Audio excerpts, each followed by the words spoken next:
آپ کے مطابق یہ نبی کریم صلی اللہ علیہ وسلم کا ہے، اس کی سند کیا ہے؟ جی الحمدللہ، جس طرح مجھے جبہ مبارک تحفے میں ملا، اسی طرح نبی صلی اللہ علیہ وسلم کا جو سبز امامہ شریف مکمل نہیں ہے، میرے پاس پیس موجود ہے. جیسے کہ لاہور میں اگر آپ دیکھیں بادشاہ مسجد میں آثار قدیمہ کے نام سے ایک میوزیم بنا ہوا ہے، وہاں پہ جہاں پہ مقدس تبرکات موجود ہیں، اسی جبہ مبارک سے کچھ حصہ، کچھ پیس تھا جو مجھے تحفے کے طور پہ برکت کے لیے مجھے مطلب کہ ملا، اور جن کے توسل سے ملا وہ کراچی کے ایک دوست تھے. چل سو چل جو سلسلہ جس طرح پہنچتے پہنچتے میرے تک وہ پیس تقریباً الحمدللہ میرے پاس موجود ہے. اور اس کی سند؟ اس کی سند بھی الحمدللہ عربی میں لکھی ہوئی میرے پاس موجود ہے. تو اس کے اندر شیخ اختر بن یعقوب جو بحرین کے شیخ ہیں، ان کی لکھی ہوئی سند میرے پاس موجود ہے. جی وہ سند اور ان کی جو مہریں ہیں، جو جس کو اسٹیمپس کہا جاتا ہے، وہ بھی آپ دیکھ سکتے ہیں. ڈیلی پاکستان کے تمام ناظرین ان تبرکات کی زیارت کر سکتے ہیں، دیدار کر سکتے ہیں، اور اپنے پیاروں، دوستوں اور فیملی ممبرز کو بھی اس عظیم زیارت سے مستفید کروا سکتے ہیں. آپ کے پاس منہ مبارک بھی ہیں، یہ داڑھی مبارک کے بھی ہیں اور سر مبارک کے بھی ہیں. آپ تک کیسے پہنچے، اس کی سند کیا ہے، اور ان کی ایسی کیا خصوصیت آپ نے دیکھی جو آج سے پہلے تک کسی نے نہ دیکھی ہو؟ جی آپ لوگ اپنی سکرین پہ دیکھ سکتے ہیں کہ الحمدللہ میرے پاس نبی صلی اللہ علیہ وسلم کے منہ مبارک موجود ہے، جن کو محبت اور ادب رکھنے والے لوگ نور مبارک کا لفظ بھی استعمال کرتے ہیں. یہ بیسیکلی نبی صلی اللہ علیہ وسلم کے سر اقدس کے بال بھی ہیں. اس کے اندر اگر آپ سکرین پہ دیکھیں تو اس میں شاخوں والے بال مبارک بھی موجود ہیں، جس میں ایک بال مبارک ہو جس کی آگے سے دو شاخیں نکل رہی ہیں. یہ علماء اور بزرگوں اور مفتیوں کے نزدیک یہ بات عوام الناس میں مشہور ہے کہ نبی صلی اللہ علیہ وسلم کے جو بال مبارک ہے وہ بڑھتے ہیں، ان کی لینتھ بھی بڑھتی ہے، یا درود شریف پڑھنے پہ وہ جنبش کرتے ہیں، وجد میں آتے ہیں کہ جب ان کے سامنے کھڑے ہو کے آپ درود و سلام پیش کریں گے. یعنی جب آپ کے پاس یہ منہ مبارک یا بال مبارک آئے تو تب ان کی شاخیں نہیں تھیں، یہ آہستہ آہستہ بننے لگیں اور آپ نے خود اس کا تجزیہ اور اس کا مشاہدہ کیا. 6 سے 7 سال ہو گئے یہ میرے پاس موجود ہیں. یہ بڑھتے رہتے ہیں اور ان کی شاخ تقریباً بڑھتی ہوئی آپ کی سکرین پہ دیکھ رہے ہوں گے، آپ اس کی زیارت کر رہے ہوں گے. جب آئے تھے تو چھوٹے چھوٹے تھے؟ جی بالکل چھوٹے تھے، لیکن اب ان کی شاخیں نکل چکی ہیں. اب ایک بال مبارک کے آگے سے 2 منہ نکل چکے ہیں. اور الگ چیز میں نے اس میں یہ چیز دیکھی ہے کہ میرے پاس جو الگ سے بال مبارک موجود ہے، آپ کی سکرین پہ دکھائیں گے کہ وہ جو بال مبارک ایک ہے وہ جب بڑھتا ہے تو شروع میں اس کا رنگ سفید ہے، اور بڑھتے بڑھتے وہ براؤن ہو گیا، اور بڑھتے بڑھتے اس کا رنگ بلیک سیاہ رنگ کا جا رہا ہے. تو ایک بال مبارک میں ایک تو شاخیں بھی بڑھتی جاتی ہیں، اور میرے نزدیک میرے پاس جو موجود ہے آپ دیکھ سکتے ہیں کہ اس کے رنگ بھی 3 طرح کے ہیں، 3 کلرز ہیں اس کے. اور اس کی جو سند ہے وہ بھی آپ اپنی سکرین پر دیکھ سکتے ہیں. یہ سند آپ کو کہاں سے عنایت ہوئی؟ اس کی جو سند ہے یہ مجھے ترکی کے ایک سیدزادے ہیں، ان کے توسل سے مجھے ملی، اور سند آپ اپنی سکرین پہ دیکھ سکتے ہیں کہ یہ عربی میں لکھی ہوئی اور اوپر سلطان عبدالحمید خان کا ذکر اور باقاعدہ سٹیمپس لگی ہوئی اٹیچڈ ہوئی ہوئی سند میرے پاس آئی ہے. جس طرح بال مبارک آئے تھے اسی طرح بال مبارک کے ساتھ انہوں نے سند مجھے دی تھی. اگر آپ منہ مبارک دیکھیں، بال مبارک نبی صلی اللہ علیہ وسلم کے دیکھیں تو ان کو شہد کے چھتے کے اوپر رکھا گیا ہے اس شیشے کے اندر. اور روایات میں کہا جاتا ہے کہ شہد کا جو چھتا ہے وہ پاک ہوتا ہے، کیونکہ جو شہد کی مکھیاں ہیں وہ درود شریف پڑھتے ہوئے شہد بنانے کا طریقہ کار اختیار کرتی ہیں. اور جس طریقے سے انہوں نے کہا کہ نبی صلی اللہ علیہ وسلم کے منہ مبارک بڑھتے ہیں، ان کی شاخیں بھی نکلتی ہیں، اور 2 سے 3 شاخیں آپ اپنی سکرین پر بھی دیکھ سکتے ہیں. تو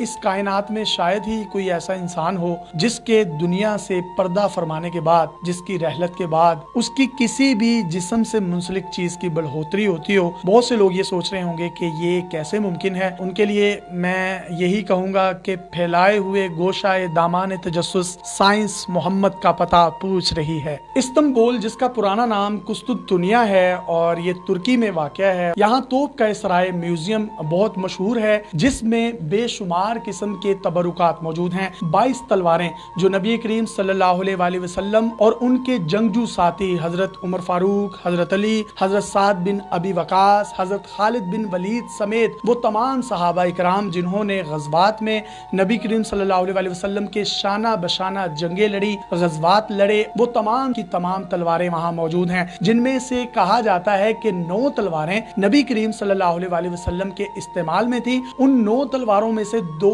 تلواروں کا خوبصورت ریپلیکا بھی سید زادے ارسلان گیلانی صاحب کے پاس موجود ہے. اس کی نیام جس کو حرف عام میں کور کہا جاتا ہے، اس پر 400 کے قریب آپ کو خوبصورت، یونیک اور نفیس پتھر نظر آ سکتے ہیں جن کو فیروزہ اور روبی کہا جاتا ہے. نبی کریم صلی اللہ علیہ وسلم کی اوریجنل تلوار مبارک پر بھی وہ پتھر نصب تھے. اس تلوار کا نام الماسور ہے. اس کی لینتھ، ویٹ، وڈتھ بلیڈ بالکل اسی طرز پر بنایا گیا ہے, جبکہ بلیڈ کو صرف تیز نہیں کیا گیا تاکہ یہ کسی بھی ویپن کی شکل اختیار نہ کر جائے, جبکہ اس کی جو لینتھ ہے وہ 99 سینٹی میٹر ہے. جبکہ جو دوسری تلوار آپ دیکھ رہے ہیں, بہت سی روایات میں یہ آیا ہے کہ اس تلوار کو نبی کریم صلی اللہ علیہ وسلم نے غزوات اور جنگوں میں استعمال نہیں کیا تھا, بلکہ نبی کریم صلی اللہ علیہ وسلم کے جو ساتھی تھے جب وہ عرب سے دوسرے ممالک یا دوسرے علاقوں کا سفر کرتے تھے تو پروٹیکشن کے لیے اس کو استعمال کیا جاتا تھا. اس کا جو بلیڈ ہے وہ کافی تھن ہے, جبکہ جو الماسور ہے اس کا بلیڈ کافی تھک ہے. القذیب کی جو لمبائی ہے وہ 100 سینٹی میٹر ہے.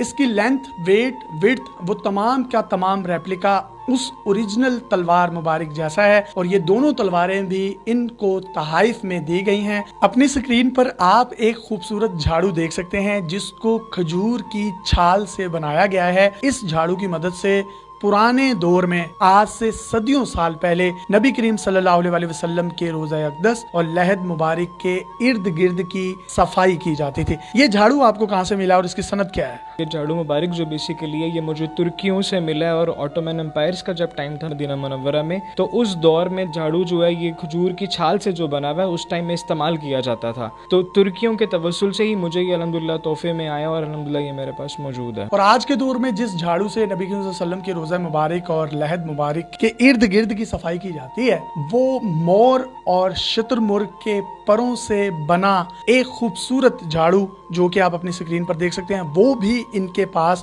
موجود ہے. یہ آپ کو کہاں سے عنایت ہوا؟ مدینہ منورہ میں کافی عرصہ آنا جانا رہتا ہے. نبی صلی اللہ علیہ وسلم کے جو قدم مبارک والی سائڈ ہے وہاں پہ ہمارے دوست ہیں, ان کے توسل سے مجھے وہ برش جو ہے جو روزہ مبارک کی جالیاں صاف کرنے کے لیے روزہ مبارک کے اندر استعمال ہوا جو کہ شتر مرغ کے پروں سے بنا ہوا, اور آج کل ادب کی وجہ سے پروں سے ہی صفائی کی جاتی ہے وہاں پہ. اس کے ساتھ ساتھ ان کے پاس نبی کریم صلی اللہ علیہ وسلم کے روزہ مبارک کی نہیں بلکہ لحد مبارک کی مٹی موجود ہے, جس کو متولی کعبہ یعنی کعبے کی چابیاں رکھنے والے ایک شیخ جنہوں نے ان کے حوالے کیا, اس کی جو سند ہے وہ ہم انہی کی زبانی سنتے ہیں. انتہائی خوشبودار اور نفیس قسم کی اس میں سے خوشبو آ رہی ہے. آپ مٹی مبارک کی زیارت کر سکتے ہیں جو نبی صلی اللہ علیہ وسلم کی قبر انور کی ہے. مجھے یہ مدینہ منورہ سے ہی ملی ہے, اور الحمدللہ خانہ کعبہ کے جو متولی ہیں شیخ ہیں جو وہاں کے سعودی, انہوں نے مجھے تحفے کے طور پہ کسی کے وسیلے سے مطلب میرے تک پہنچی ہے. اور شیخ کا یہ کہنا ہے اس طرح سے کہ اگر یہ روزہ مبارک کی قبر انور کی مٹی نہ ہو تو میری گردن اتار دیجیے. جی, بہت سے لوگوں کے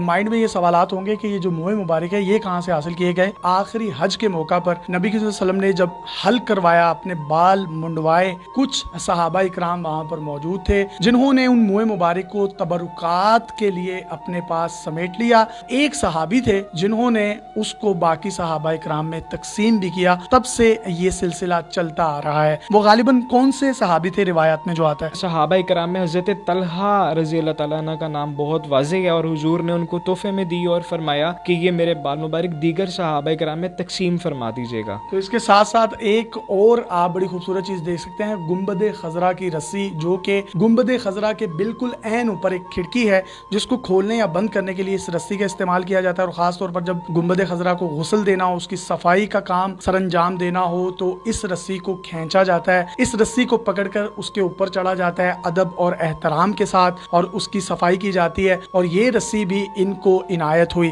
اس پورے کمرے میں تبرکات ہی تبرکات ہیں. یہ پورا کمرہ تنویر ہی تنویر ہے. ہر طرف ایک یکسوئی, ایک خوشبو, اطمینان قلب, سکون. میں جس لفظ کا نام لوں شاید وہ بھی کم پڑ جائے. آپ میں سے بہت سے لوگ ہوں گے جنہوں نے آج تک ان تبرکات کی زیارات نہیں کی ہوں گی. ہم نے آپ کو زیارات کروائیں, آپ کو ان کی اسناد دکھائیں. سید محمد ارسلان گیلانی صاحب کے مطابق یہ تمام کی تمام اسناد اور سرٹیفکیٹس ان کی سٹیمپس کے ساتھ, ان کی مہروں کے ساتھ آپ اپنے کیمرے کی سکرین پر بھی دیکھ چکے ہیں. اگر آپ کے پاس بھی کوئی حیرت انگیز ٹیلنٹ, آپ کے پاس حیرت انگیز کلیکشن ہے تو آپ ڈیلی پاکستان پہ ہمیں ان باکس کر سکتے ہیں. ہم اس کلیکشن کو پوری دنیا میں دکھانے کے لیے پلیٹ فارم مہیا کریں گے. اپنے میزبان یاسر شامی کو اجازت دیجیے اور دیکھتے رہیے ڈیلی پاکستان. اللہ حافظ.